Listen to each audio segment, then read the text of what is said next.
thank you very much. It's an honor to have President Zelenski of Ukraine, and we've been working very hard, very close. So we've actually known each other for a long time. We've been dealing with each other for a long time, and very well. We had a little negotiation spat, but that worked out great, I think, for both countries, I think for the world, actually, beyond both countries. And we have something that is a very fair deal. And we look forward to getting in and digging and working and getting some of the rare earth. But it means we're going to be inside, and it's a big commitment from the United States, and we appreciate working with you very much.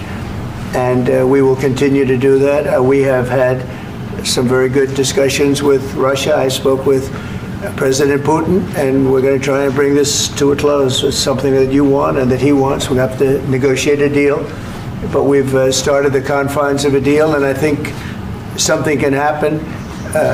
The big thing is the number of soldiers, mostly at this point, but soldiers being killed. They're losing thousands of soldiers. So on both sides, we're losing a lot of soldiers, and we want to see it stop. And we want to see the money get put to different kinds of use, like rebuilding. And we're going to be working very hard. But we've had a lot of very good conversations. I will say until we came along, the Biden administration didn't speak to Russia whatsoever. They didn't speak to anybody. They just allowed this to continue. And I will say that, I'll say in front of you, you've heard me say it 1,000 times, if I were president, this war would have never happened. We would have had a deal negotiated for you without having to go through what you've gone through. But your soldiers have been unbelievably brave. We've given them great equipment, but somebody has to use the equipment. They've been unbelievably brave, and we give them great credit. This was supposed to be over very quickly, and here we are 3 years later.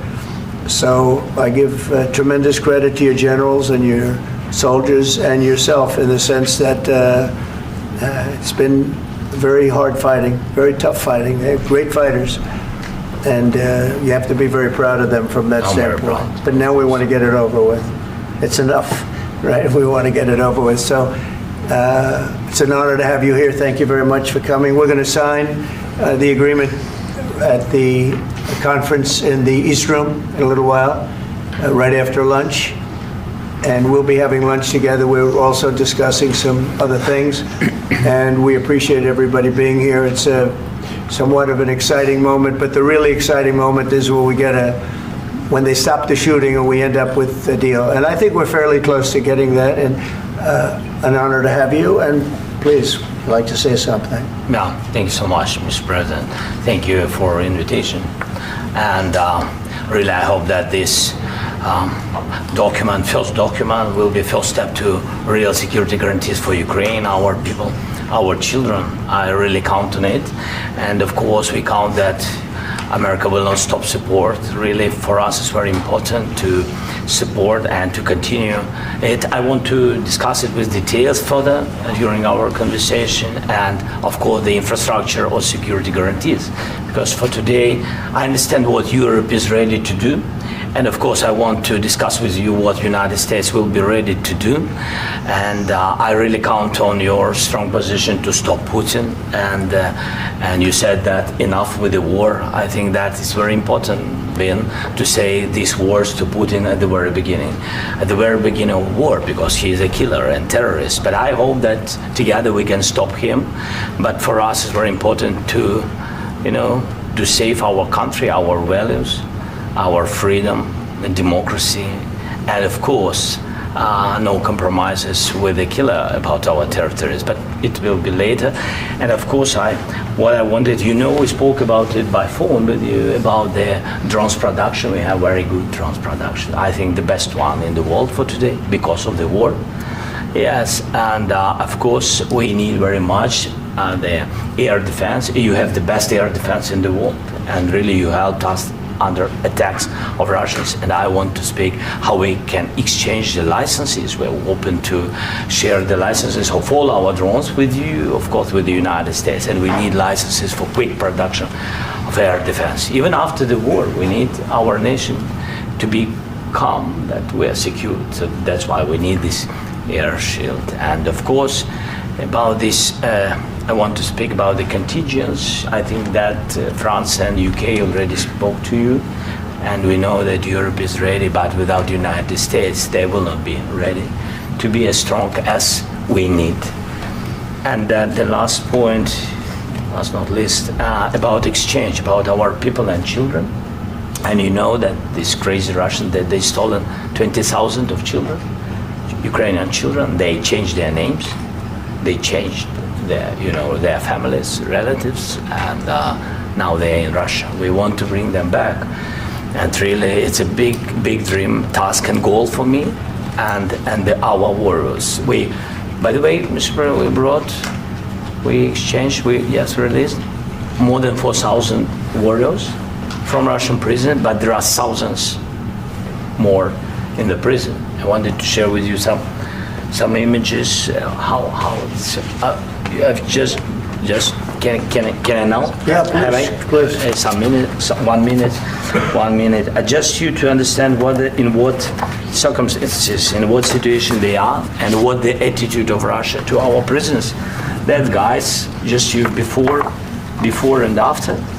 And you see before and after, just you to understand. Now thousands of such guys, ladies and men, there, and that, so they don't eat, they beat them, and they do a lot of bad things. So out of, even during the war, there are rules. Everybody knows there are rules during the war. So these guys, they don't have any rules. You see that 50, 60 kilograms left, and a lot of such things.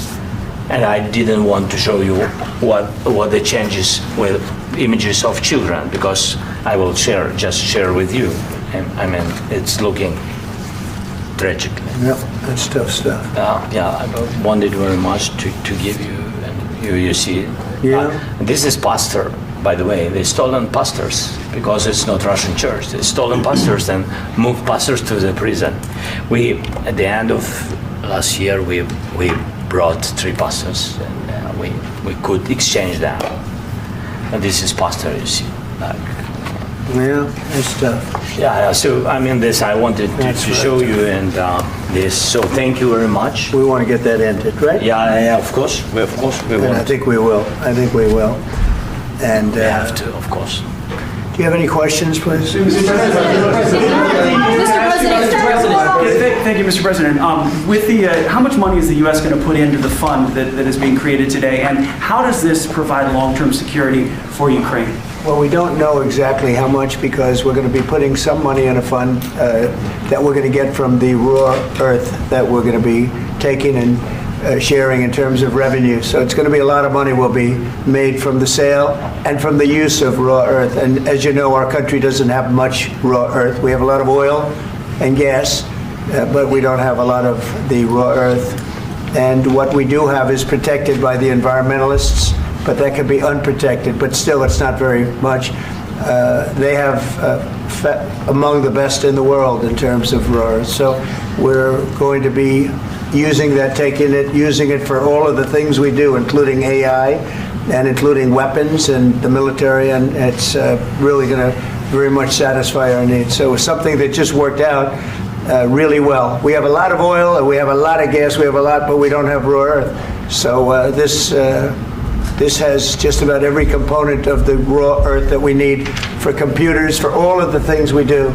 This puts us in great shape. And long-term security for Ukraine. How does this provide it? I think they're going to have great luck. I think once we make the agreement, that's going to be 95% of it. They're not going to go back to fighting. I've spoken with President Putin, and I feel very strong. I've known him for a long time, and I feel very strongly that they're very serious about it. And we'll make a deal. And when the deal is made, I don't think, we talk about security. Everyone's talking about the other day, all they talked about was security. I said, let me make the deal first. I have to make the deal first. I don't worry about security right now. We have to have a deal, because right now, last week, 2,000 soldiers died on both sides. 2,000. And they're losing 1,000, 2,000, 3,000 a week. So as we sit here and we talk, people are getting shot and dying on the battlefield. And, they're not American soldiers, but they're Russian soldiers and they're Ukrainian soldiers, and we want to be able to stop it. And we want to be able also to spend money on other things. We don't want to, this is a tremendous amount of money, and what the Biden administration did was terrible. They were giving money, but he had no security on the money. Europe, as you know, gave much less money, but they had security. It was in the form of a loan. They get their money back, and we didn't. And now, at least we're protected, because the American taxpayer has to be protected too. But this is an incredible agreement for Ukraine, because we have a big investment in their country now, and what they have, very few people have. And we're able to really go forward with very, very high-tech things and many other things, including weaponry that we're going to use in many locations, but that we need for our country. Mr. President, This allows us to do this. Will you continue? I'm sorry. Sending military aid? Yes, go ahead, please. If I can just, yes. In the document, there is one of the very important points. If we speak about business and investment, we never had LNG terminals in Ukraine. This document will open. I mean, the next documents, but anyway, here we see in the framework, we see really goodwill for this. LNG terminals for us is very important, and I think for security of European continent. We have the biggest storage, gas storage. We have the biggest in Europe. Yes, and we can use it. Use it for LNG. Use it for LNG, and we will do it. And really, we can help Europe, because Europe really helped. President Trump said that they made less support, but they are our friends, and they are our very supportive partners. They really gave a lot, Mr. President. They did.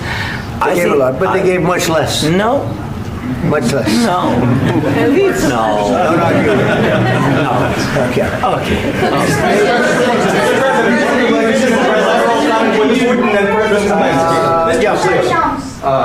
Mr. President Trump, you have repeatedly called the deal with Ukraine as a historical one. And as a President of the United States, you make historical decisions in other issues which affect America and other world. So what place in the world history do you want to take? And do you associate yourself with any famous historical figures? Yeah, I'd say George Washington, Abraham Lincoln. I would say I'm far superior to George Washington and Abraham Lincoln. Now, you know I'm only kidding, right? Because when I say that, the fake news is going to go wild. They're going to say he considers himself to be better than Washington. But you never know. You never know. I don't compare myself to anybody. I'm here to do a job. We've had a great 35 days or whatever it might be, a month, a little more than a month. We've accomplished tremendous amounts. Not only this would be a very great achievement if we could get the war stopped and get them back to normalization. I think that's going to happen. We've had very good talks on both sides, as you know. But I think we've done a very good job, just generally. If you look at all of the things we've done in 30 days, they're saying there's never been a opening for a president. The first month, there's never been a first month like we've had. And this is one of the very important things. This, to me, is one of the most important things, because we have tremendous death taking place as we speak, and I don't want to have that. You know, think of the parents, whether they're in Russia or Ukraine, think of the parents of all these people being killed needlessly. They came to our territory. Should have never started. This would have, if I were president, this would have never started. Mr. President, will you continue sending military aid to Ukraine after the U.S. signs this agreement with Ukraine? Yeah, we're going to be continuing. President Zelenski, do you feel like the U.S. is on your side, that that President Trump is on your side at this moment? What do you think? He wants to know, do you think that, sort of a stupid question. I guess we wouldn't be here if I wasn't. I think that the United States on our side from the very beginning of occupation, and I think that President Trump on our side, and of course I'm sure that United States President will not stop support. This is crucial for us. It's important for us. Yes. And Putin, the president speaks about the people and the soldiers which are dying, but they came to our territory, they came to our land. They began this war, and they have to stop. And I think this is the question, with really the most important question. Can President Trump, I hope yes, with some other allies, to stop Putin, withdraw these enemies, our enemy, withdraw these troops from our land? And I think that you asked about the history, I think that if President, or when, he will stop Putin, if President Trump will bring peace to our country, I think he will be on this wall. I think. We've had very, very good talks. What about military aid to Ukraine? President Zelensky just said that there would be no compromises with Vladimir Putin. I just wanted to ask both of you, firstly, are there compromises that you think that President Zelensky is going to have to make? And President Zelensky, is there anything that you think you may be able to offer or bring to the table, for example, elections? Thank you. I think you're going to have to always make compromises. You can't do any deals without compromises. So certainly he's going to have to make some compromises, but hopefully they won't be as big as some people think you're going to have to make. That's all. That's all we can do. I'm here as an arbitrator, as a mediator to a certain extent between two parties that have been very hostile, to put it mildly. They've been very hostile. This has been a vicious war. This has been a vicious war. You know, it's a very level battlefield, and those bullets go out, and as I've said many times, we were talking about it with Pete, many times the only thing stopping those bullets is a human body. And in the case we're talking about, generally young human bodies are stopping a lot of bullets. It's dead level. That's why it's great farmland. It's great land. It's great farmland, but there's very little protection against the bullets that are being, and other things that are being shot. So all I can do is see if I can get everybody at the table and get an agreement. And I think we're going to end up with an agreement. Otherwise, I wouldn't probably be even here today. Mr. President, I've got two questions for you. You think ultimately your legacy will be the peacemaker and not the president that led this country into another war and ended foreign wars? And I've got a question. I hope it will. I mean, I hope I'm going to be remembered as a peacemaker. This would be a great thing if we could do this. I'm doing this to save lives more than anything else. Second is to save a lot of money, but I consider that to be far less important. So I hope I'm going to, thank you, Brian, for that question. It was a nice question. I hope I'll be known and recognized as a peacemaker. This would be a great thing to solve. This is a very dangerous situation. You know, this could lead to a third world war. This was headed in the wrong direction. If this election were lost, if we didn't win this election, and we won it by a lot, that was a mandate. We won every swing state. We won the popular vote by millions and millions of votes. We won everything. The districts, you look at the areas of red, take a look at a map. This was a big mandate, and this was one of the things I said, we're going to get this thing settled. If we didn't win, I think this could have very well ended up in a third world war, and that would not have been a good situation. What was your second question? And my second question for President Zelensky, why don't you wear a suit? You're at the highest, why don't you wear a suit? You're at the highest level in this country's office, and you refuse to wear a suit. Just want to see if do you own a suit? Yeah, problems. A lot of Americans have problems with you not respecting the dignity of this office. I will wear a costume after this war will finish. Okay. Yes, maybe something like yours. Yes, that'd be great. Maybe something better. I don't know. Yeah. We will see. Maybe something cheaper than. Yeah. Thank you. Thank you. Thank you, President Trump. You said yesterday that you. Are you going to send more arms to Ukraine in case there's no peace? Yeah, we're going to have arms to Ukraine, yeah, sure. Hopefully I won't have to send very much, because hopefully we're going to have it finished. We're looking forward to finishing this quickly. We're not looking forward to sending a lot of arms. We're looking forward to getting the war finished so we can do other things. But we very much appreciate the agreement, because we needed what they had. And we're treating, our country is now treated fairly. Biden didn't do that. He didn't know what the hell he was doing. This should have never happened. This should have never started. But, sure, the answer is yes, but hopefully we won't have to send much, because I'm looking forward to getting it done quickly, very quickly. Does that mean you'll provide security guarantees, Mr. President? I don't want to talk about security yet, because I want to get the deal done. You fall into the same trap like everybody else. 1 million times you say it over and over. I want to get the deal done. Security is so easy. That's about 2% of the problem. I'm not worried about security. I'm worried about getting the deal done. The security is the easy part. Security is very nice. Everybody stops shooting. And now will Europe put people there? I know France is going to. I know the UK is going to. I know other countries are going to, and they happen to be right next door.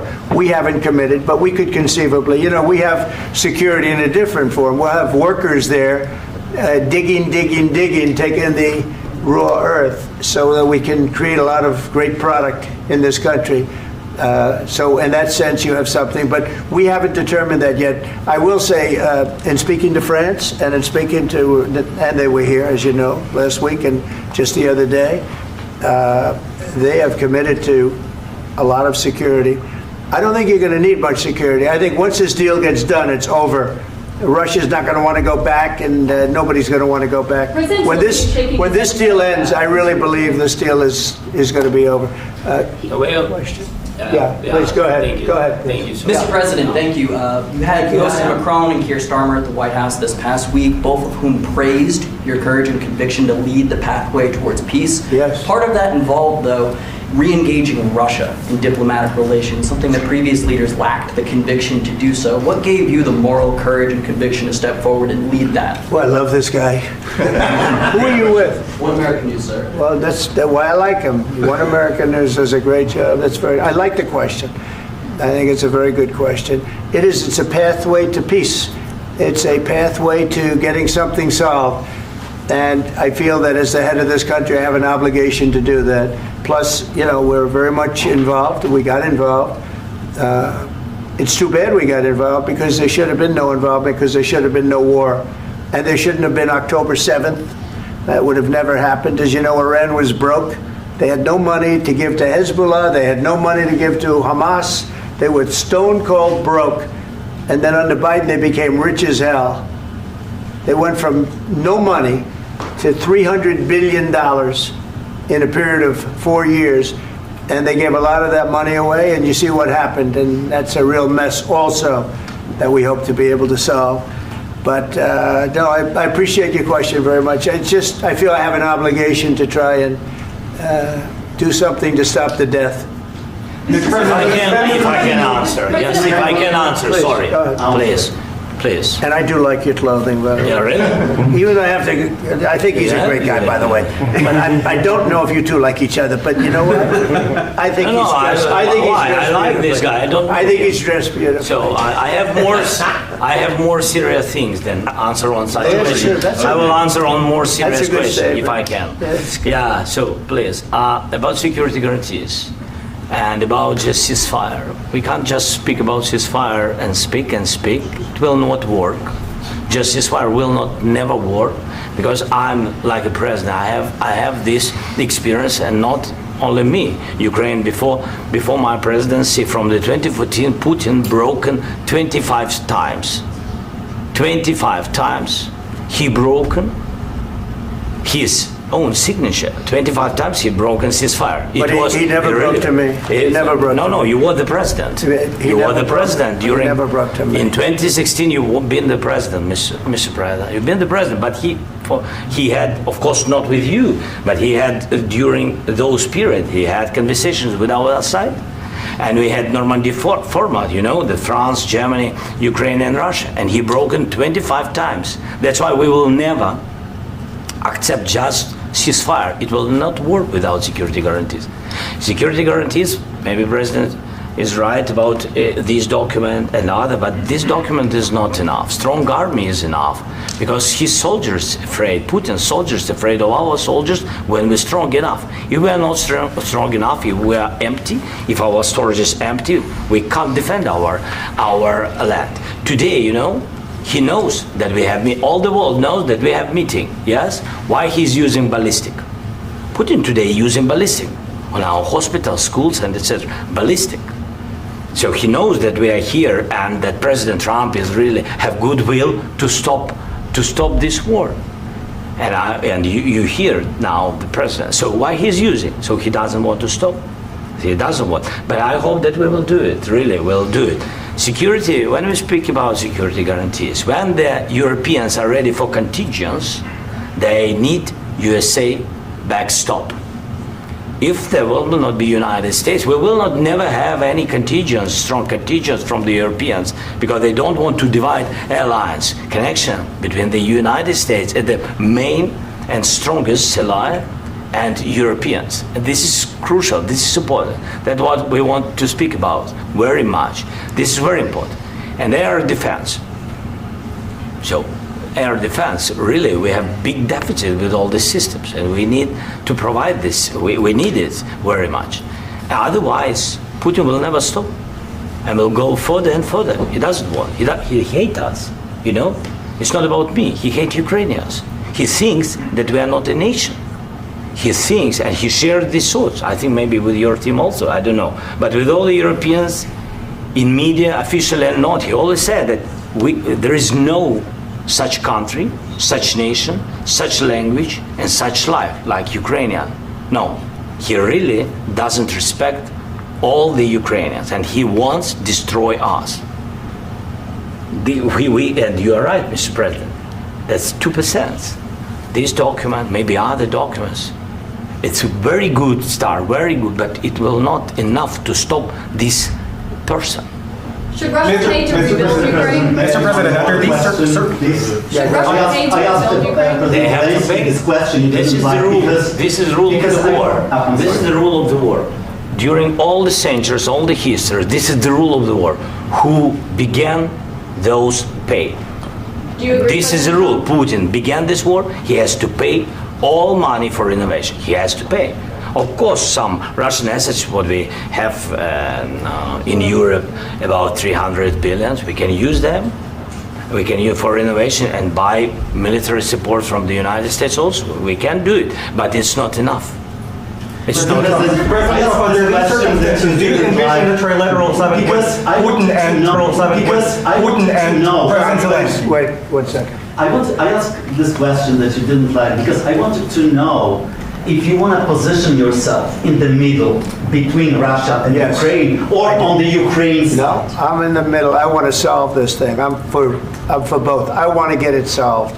And it's wonderful to speak badly about somebody else, but I want to get it solved. If we can solve it, great. If we can't solve it, they're going to have to fight it out, and who knows what's going to happen.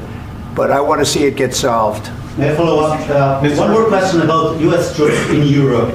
After Russian invasion of Ukraine, your predecessor sent additional troops to Eastern Europe, including Poland, my country. Yeah. Are you committed to keeping these troops on the eastern flank of NATO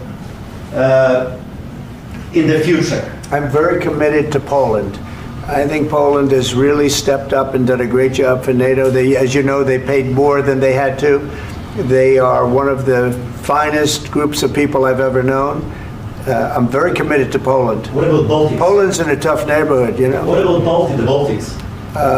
The Baltics, they got a lot of, it's a tough neighborhood too, but we're committed. We're going to be very committed, and we're committed to NATO. But NATO has to step up, and the Europeans have to step up more than they have. And I want to see them equalize, because they are in for far less than we're in, and they should be at least equal. You understand that?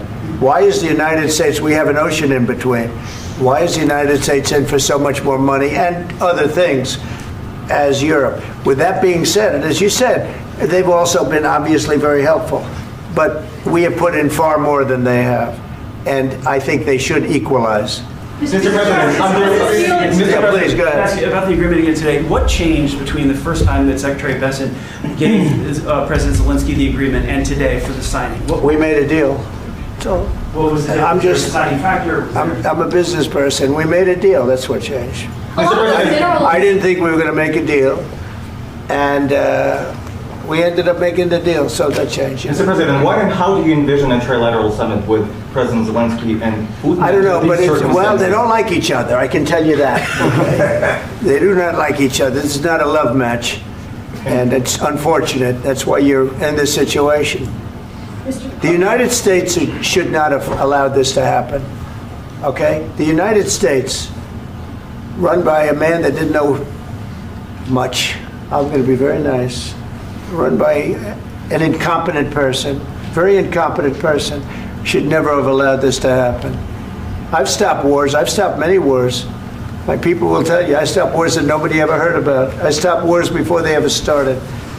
You can look at some of, I could give you a lot of nations that would tell you right now they were probably going to war. I could tell you right now there's a nation thinking about going to war on something that nobody in this room has ever even heard about. Two smaller nations, but big, still big.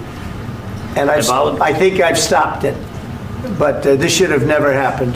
Mr. President. Sorry, just a second. About any negotiations. First of all, I want really to tell you, and I think that everybody understands that Ukraine, more than Ukrainians, nobody wants to stop this war. But at the future, any negotiations, it's understandable that two sides of the war, not Russia and the United States, because this is not the war between Russia and the United States. This is war of Russia against Ukraine and Ukrainian people. So these two sides will be at the will be at the negotiation table. Then of course United States, like the strongest partner of the Ukraine, and of course Europe. I think Europe is very important. I want to speak about it with the president. Yes, Europe is very important for us because we really defend Europe for today. All Europeans really recognize that we are defending the line and they have real life and our people are dying. That's why they helped us. And also it's about the NATO. Yes, between, like the president said, you have big, nice ocean. Yes, between us. But if we will not stay, Russia will go further to Baltics and to Poland, by the way. But first to the Baltics. It's understandable for them because they've been in the USSR. You know, they've been one of the republics of the USSR, and Putin wants to bring them back to his empire. It's a fact. And when he will go there, if we will not stay, you will fight. Your American soldiers, it doesn't matter, do you have ocean or not, your soldiers will fight. Mr. President, would you be willing to visit Ukraine, maybe Kyiv or Odessa, which is known to be at the Riviera with Black Sea? It was my question. I'm sorry. I don't want to talk about Odessa now. Let's not talk about Odessa. I want to talk about making a deal, getting peace. We don't have to talk about Odessa, but a lot of cities have been destroyed. A lot of cities that are not recognizable. There's not a building standing. No. And a lot of things have Mr. President, happened. you have to come and to look. No. We have very good cities. Yes, a lot of things been destroyed, but mostly cities alive and people work and children go to school. Sometimes it's very difficult. Sometimes closer to front line, children have to go to underground schools or online, but we live. Ukraine is fighting and Ukraine lives. This is very important. And maybe it's Putin is sharing this information that he destroyed us. No, he lost 700,000 people, 700,000 soldiers. He lost everything. Yes. So, Mr. Mr. President, one more. I mentioned Poland. Please, go ahead. When did you last speak with President Putin, and what did he say that? A couple of days ago. And what did he tell you that gave you the assurance that he wanted peace? Well, that's what I do. My whole life is deals. I know pretty good. And I've known him for a long time. I've dealt with him for a long time. He had to suffer through the Russia hoax. You know, Russia was a hoax. It was all Biden. It was nothing to do with him. So he had to suffer through that, and he was able to do that. I think that he wants to make a deal, and he'd like to see it end. That's all I do. That's what I do. My whole life, that's what I do is make deals. And I'm in the middle of a mess because this is a real mess. It's a very dangerous one. If this doesn't get solved now, it's not going to get solved for a long time. So I hope we're going to get it solved. In the back, please. Thank you, Mr. President. Prime Minister Starmer claimed repeatedly that his government believes in free speech and was not engaged in censorship. But his country's government arrests people for memes and thought crimes, and even more worrisome is pressuring American companies to censor Americans on his behalf. How can he be a reliable, trustworthy partner when he says things that are demonstrably false on such an important topic? Well, we actually spoke to him about that yesterday, and we thought they took it very, very much too far. JD was very strong on it. So was I. So was Marco, and we've been speaking to him about it. Marco, would you like to say something about that? Yeah, we have concerns, obviously, with the conduct of those, particularly as it impacts Americans. And there's real concern that American speech, which is online, could fall into the hands of British or any country's jurisdiction. And so this is a point the Vice President made at Munich, and I think it's a very compelling one, that what unites us with Europe, as much as anything else, is these shared values, and one of them being free speech. And so if Americans are threatened by it, we're going to need to take action in that regard. Mr. President. It's actually a very important question. We spoke about this in detail with the Prime Minister, the Foreign Secretary, and others at lunch yesterday. And I know that Secretary of Commerce Lutnick followed up in private meetings last night. This is really important. We believe Americans have the right to speak their mind, even if we in this room disagree with them. They have the right to speak their mind in the public square, which is often online these days. And we're going to defend that right as it pertains to American companies and American citizens vigorously if we have to. I do think that under the President's leadership, we're going to find common ground with our friends in the UK on this question, but it remains to be seen. The principle that will guide us is we believe in free speech in this country, and we'll fight for it for American citizens. Mr. President, on the deal, is there any other oil and gas component to the deal? Is it all critical? A little bit. We'll see. On LNG? But we're not really looking for that so much. We got a lot. We have more than anybody in the world, by far. So no, we're not talking about it too much, but a little bit. I think it affects also, but for the most part, no. And sir, is there any agreement from Ukraine to purchase U.S. LNG as part of the deal, or is that on the table at all? No, we don't need that. Mr. President, I just wanted to ask you about, you just mentioned that you'd spoken to Vladimir Putin a couple of days ago. Just to be clear, that's a new call, not the one that you... I've spoken to him on numerous occasions. Okay, and how was the latest call? What did you discuss? How did it go? Are you serious with that question? I am. I'd love to know. It went well. I think we're going to have a deal. On the minerals deal, Mr. President, some of those minerals are in the east of Ukraine, not far from the front lines and in areas that Russia has occupied. Will you direct President Putin to withdraw his forces from those areas if there's U.S. interest? Well, we'll take a look at the time. We have a lot of area.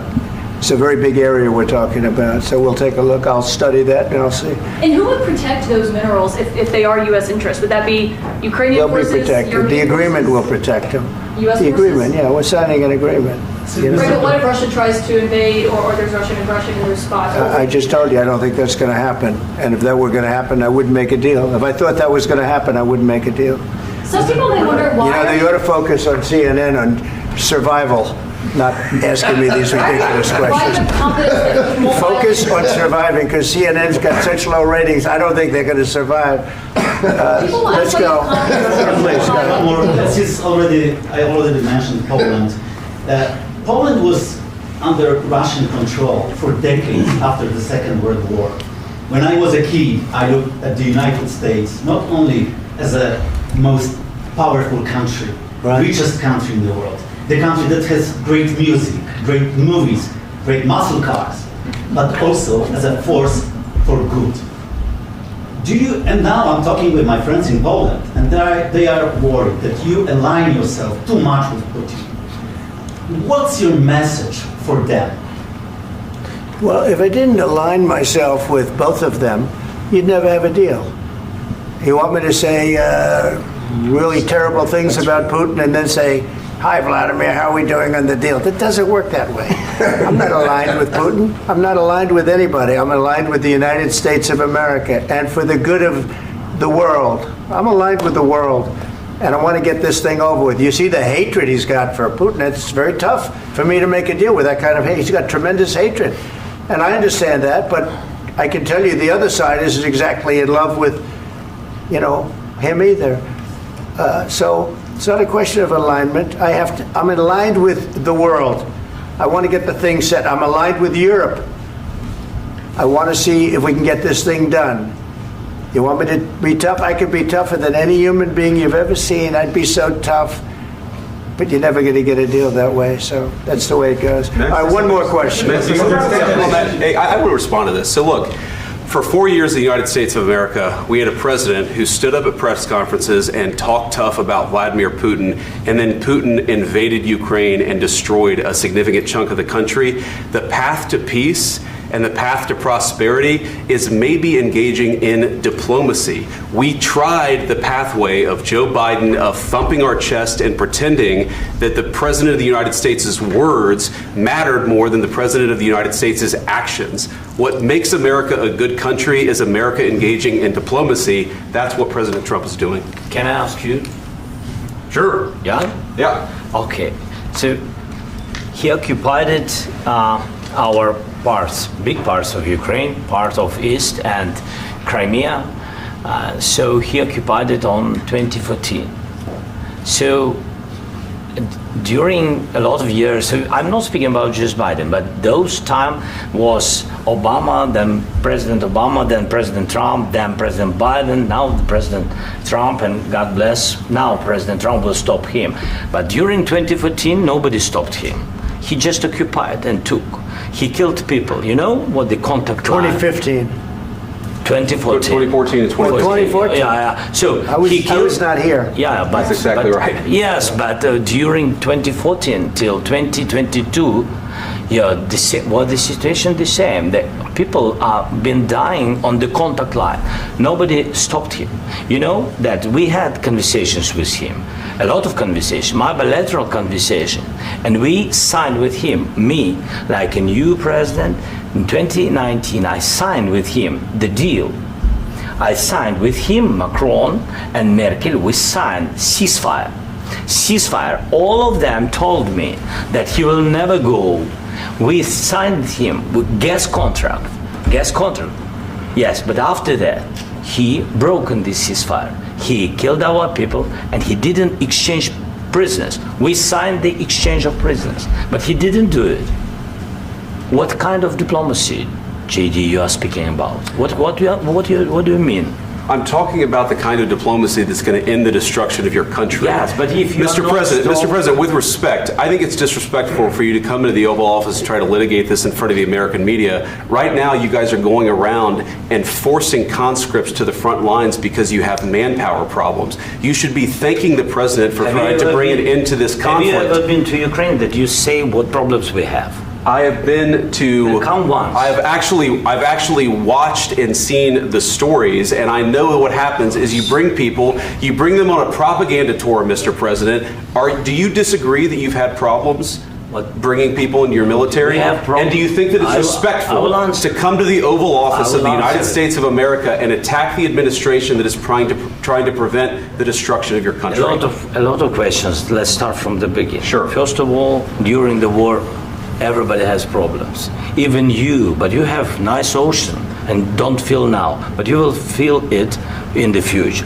God bless. You don't know that. God bless. You don't God know bless. that. You will not have war. Don't tell us what we're going to feel.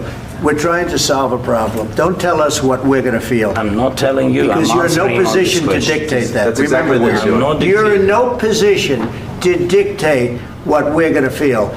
We're going to feel very good. You will feel influence. We're going to feel very good and very strong. You will feel influence. You're right now not in a very good position. You've allowed yourself to be in a very bad position, and he happens to be right about it. From the very beginning of the war. You're not in a good position. You don't have the cards right now. With us, you start having not cards. Playing cards. Right now, you don't. You're playing cards. You're playing cards. Serious. You're gambling with the lives of millions of people. You're gambling with World War III. You're gambling with World War III.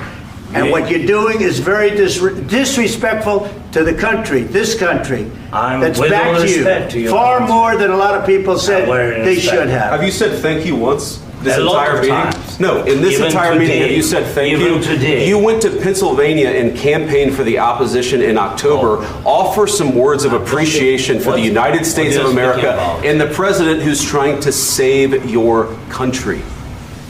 Please, you think that if you will speak very loudly about the war, you He's can... not speaking loudly. He's not speaking loudly. Your country is in big trouble. Can I Wait a answer? minute. No, Can you've I done a lot answer? of talking. Your country is in big trouble. I know. You're not I winning. know. You're not winning this. You have a damn good chance of we are coming out staying, okay because of Mr. us. President, we are staying in our country, staying strong from the very beginning of the war. We've been alone, and we are thankful. I said thanks You haven't in been this alone. cabinet, You and haven't not been only alone. in this cabinet. We gave you, through I this said thank stupid you. president, $350 billion. You voted we gave for you your military president. equipment, You and you voted men for are your brave, but they had to use our military. What about West? If you didn't have You our invited military me- equipment, you invited if me you to didn't speak. have our military equipment, this war would have been over in 2 weeks. In 3 days, I heard it from Putin. In 3 days, this is something Maybe new. less. In 2 weeks, of course, yes. It's going to be a very hard thing to do business like this. I Again, tell you. just say thank you. I said a lot of Except times that there, thank you except to that- American people. Except that there are disagreements, and let's go litigate those disagreements rather than trying to fight it out in the American media when you're wrong. We know that you're wrong. But you see, I think it's good for the American people to see what's going on. I understand, sir. I think it's I very understand. important. That's why I kept this going so long. You have to be thankful. You don't have the I'm cards. thankful. You're buried there. Your people are dying. tell you You're again, running I low know. on soldiers. Don't- Listen, don't please, you're running Mr. low on President. soldiers. It would be a damn good thing. Mr. And President. then you tell us, I don't want a ceasefire. I don't want a ceasefire. I want to go, and I want this. Look, if you could get a ceasefire right now, I tell you, you'd take it so the bullets stop flying and your men stop getting killed. Of course, we want to stop the war. But you're saying you don't want a ceasefire. But I said to you, I want a ceasefire. with guarantees. Because you'll get a ceasefire faster than an agreement. Ask our people about ceasefire, what they think. That wasn't it doesn't with matter me. for you what That wasn't this with me. means. It That was wasn't with you. a guy named Biden who was not a smart person. This That is was your, with, this that was is with your Obama. president. It was your president. Excuse me. That was with Obama, who gave you sheets, and I gave you javelins. Yes. I gave you the javelins to take out all those tanks. Obama gave you sheets. In fact, the statement is Obama gave sheets and Trump gave javelins. You got to be more thankful, because let me tell you, you don't have the cards. With us, you have the cards. But without us, you don't have any cards. One more question to Mr. Vice President. I'm sorry. It's going to be a tough deal to make, Um, because the attitudes have to change. What if Russia breaks ceasefire? What if Russia breaks peace talks? What do you do then? I understand that it's a heated conversation right now. What are you but saying? what She's if asking, what if Russia Putin breaks the ceasefire? What if anything? What if a bomb drops on your head right now? But they have Okay? broken ceasefire. What if they broke it? I don't know. They broke it with Biden because Biden, they didn't respect him. They didn't respect Obama. They respect me. Let me tell you, Putin went through a hell of a lot with me. He went through a phony witch hunt where they used him and Russia. Russia. You ever hear of that deal? That was a phony Hunter Biden, Joe Biden scam. Hillary Clinton, Shifty Adam Schiff. It was a Democrat scam. And he had to go through that. And he did go through it. We didn't end up in a war. And he went through it. He was accused of all that stuff. He had nothing to do with it. It came out of Hunter Biden's bathroom. It came out of Hunter Biden's bedroom. It was disgusting. And then they said, oh, the laptop from hell was made by Russia. The 51 agents. The whole thing was a scam. And he had to put up with that. He was being accused of all that stuff. All I can say is this. He might have broken deals with Obama and Bush, and he might have broken them with Biden. He did, maybe. Maybe he didn't. I don't know what happened. But he didn't break them with me. He wants to make a deal. I don't know if you can make a deal. The problem is, I've empowered you to be a tough guy. And I don't think you'd be a tough guy without the United States. And your people are very brave. But you're either going to make a deal or we're out. And if we're out, you'll fight it out. I don't think it's going to be pretty, but you'll fight it out. But you don't have the cards. But once we sign that deal, you're in a much better position. But you're not acting at all thankful. And that's not a nice thing. I'll be honest, that's not a nice thing. All right, I think we've seen enough. What do you think? What's this negotiation? This is going to be great television, I will say that. All right. We'll see what we can do about putting it together. Thanks, sir. I need the back of your chair. We'll see, I don't know. Guys, come on. Hey, guys, come on.